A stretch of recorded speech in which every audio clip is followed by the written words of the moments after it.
Om Swastiastu. Perkenalkan, nama saya Eko Mangagus Widadi Cahya dari kelas 12 MIPA 5. Di sini saya akan mempresentasikan artikel sejarah historia yang berjudul Wayang Penerang atau Wayang Suluh.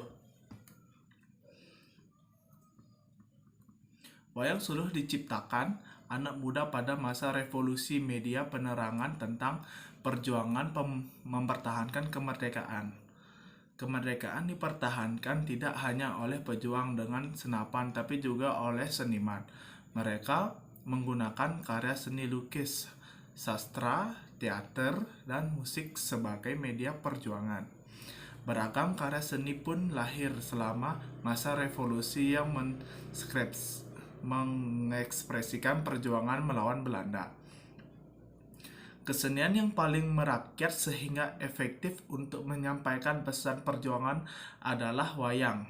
Oleh karena itu, Badan Kongres Pemuda Republik Indonesia atau BKPRI dalam Kongres Pemuda II pada 8-9 Juli 1946 di Yogyakarta memutuskan akan ambil bagian dalam penerangan kepada rakyat sebagai besar masih buta huruf.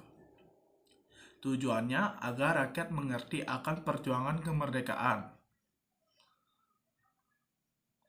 Yang berikutnya ada menguliti muasal pertujuan wayang kulit.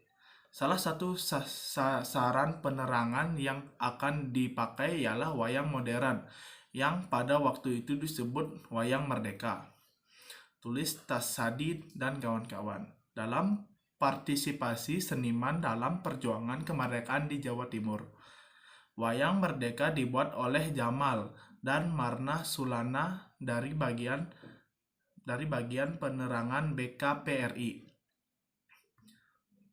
Pertunjukan pertama Wayang Merdeka digelar di Balai Rakyat Madiun pada 10 Maret 1947. Pergelaran ini dihadiri Wakil Kementerian Penerangan dari Yogyakarta.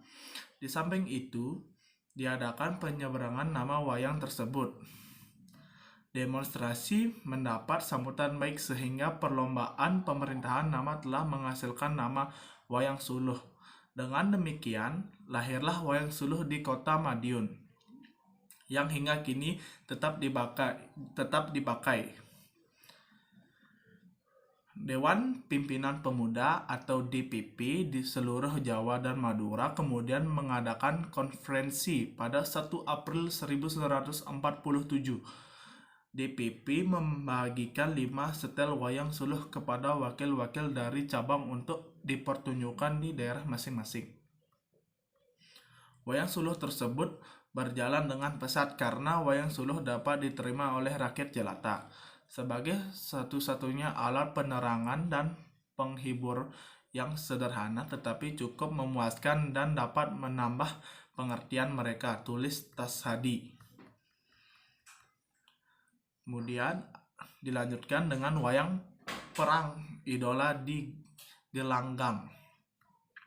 Wayang suluh dimainkan oleh dalang dengan memakai kelir atau layar diiringi gamelan. Bila tidak ada gamelan, wayang suluh bisa diiringi dengan alat musik apa saja seperti terbang atau rebana dan kentung.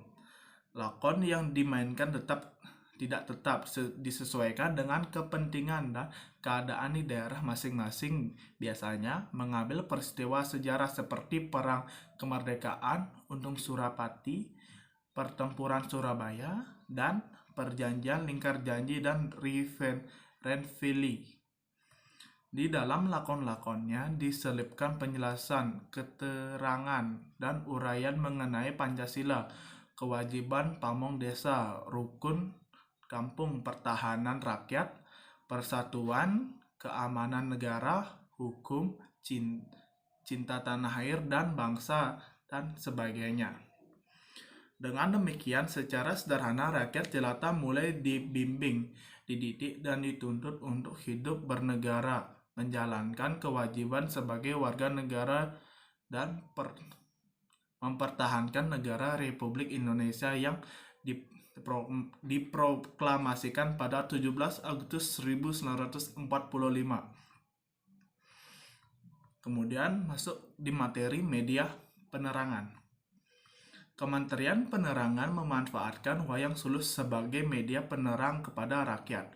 Pada 1 Desember 1947, Pemerintahan Penerangan menempatkan pusat publisistik bagi penerangan rakyat, urusan wayang suluh dan wayang beber di Madiun.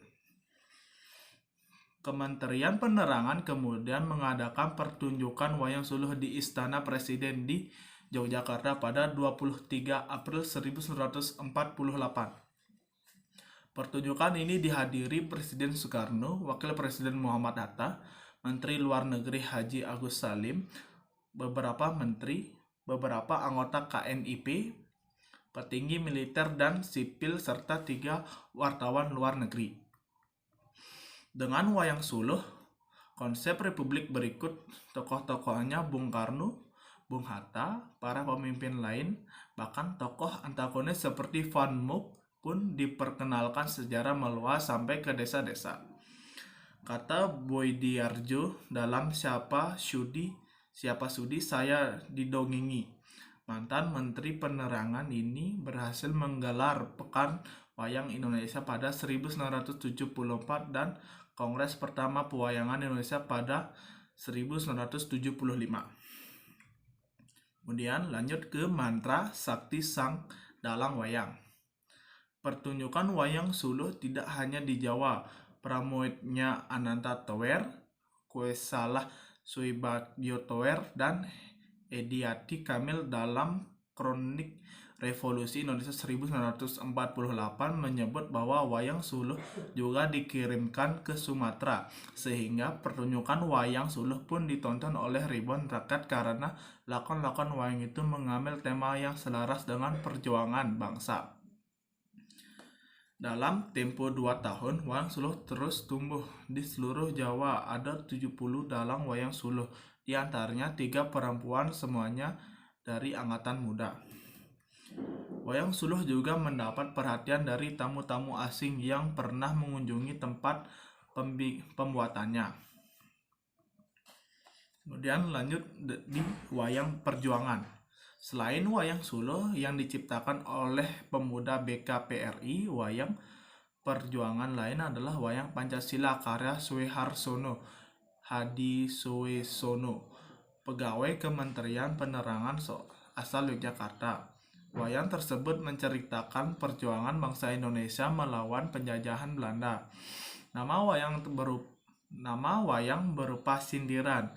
Misalnya, tokoh Jenderal Spur, wayangnya dinamai Senapati Rata Dahanan atau Kereta Api Spur. Raden Mas Sajid, ahli wayang dari Solo, sendiri menciptakan wayang sandiwara pada 1944. Setelah Indonesia merdeka, nama wayang itu diubah menjadi wayang perjuangan. Wayang ditambah dengan wayang berdadu Belanda, serdadu Jepang, dan tentara perjuangan dan lain-lain dikumpulkan menjadi satu dengan wayang kancil. Jumlah lebih kurang 200 buah disimpan dalam sebuah kotak, tulis Raden Mas Sajid. Kemudian ada cerita Soekarno dan dalang wayang kesayangannya.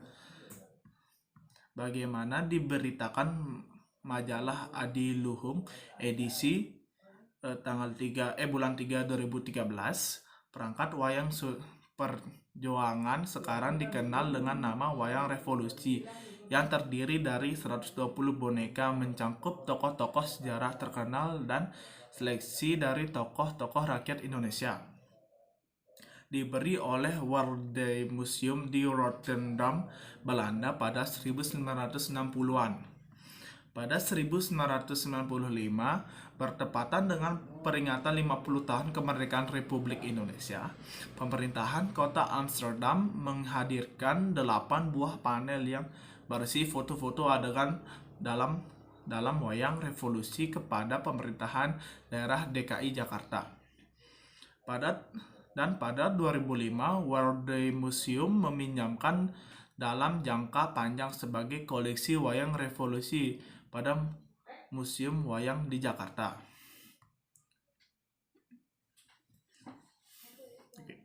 Baiklah, terima kasih atas waktu yang telah diberikan kepada saya. Mohon maaf jika ada salah kata dan katakan yang kurang berkenan. Saya akhiri presentasi saya dengan Paramasanti. Om Santi Santi Santi Om.